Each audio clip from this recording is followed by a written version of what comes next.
Welcome back. The head of the Special Investigating Unit says the anti-corruption body is now tipping the needle in its favour when competing with the private sector for anti-corruption investigative work. That's despite losing 2 senior investigators to a business competitor and financial constraints such as government departments who won't pay it for the work it does. Today, in a closed media engagement, the SIU head and their spokesperson highlighted the ongoing probes into the National Lottery Fund, the Road Accident Fund and the National Student Financial Aid Scheme. Erin Bates was there. She joins us now. Erin, good afternoon to you. If you want to look at where money goes, if you want to look at who's making money and who's losing it, you need to analyse a lot of data. How important is this for the SIU? Very important, Stephen, and it has been since 2017. During the engagement today, we got a sense of kind of ideological or sort of institutional shift that happened around then in terms of key performance areas, one of which was data analytics, because, of course, if you're going after corruptors in state institutions, you want to know how money is moving, how contracts are happening, and for all of that, you need to analyze data. And in some of the search and seizure raids that the SIU does with the Hawks, they also get gadgets, so it's a matter of gleaning what's in those gadgets. And we learned today that as of this week, there is now a data analytics head at the SIU.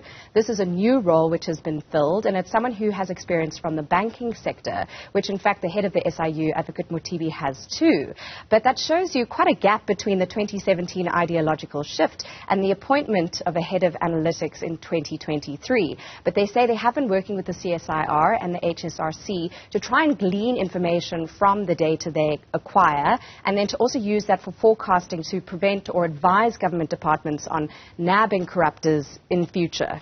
The SIU is a bit like SARS. The more money you give it, the more money it gets for you. Does it have as much money as it needs? So we didn't get into the actual sort of nuts and bolts of its finances, but what we do know is that there is this 1 billion rand in arrears from government departments that have acquired reports or have had studies done on them and corruption within them by the SIU. And changing its funding model is something which came up, and engagements with National Treasury on that as well. But as things stand for now, the National Treasury has sort of put a line in the sand and said the existing funding model for the SIU stands as is, and that's something that may only be sort of changed or ameliorated later on.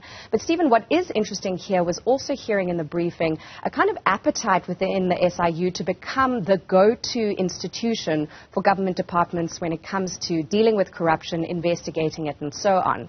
There are many issues here which you'll be able to identify. One is that it only does civil litigation, which is acquiring monies, not getting orange overalls and people behind bars. But with this sort of bigger national conversation around an anti-corruption institution or body, it does seem that SIU has some confidence that it may be in the running for, in an amended form with more independence around its mandates, becoming that very body for the state. Well, we've seen so many government departments hiring law firms to do this kind of work. I mean, we keep hearing about it. They always leak somehow, amazingly.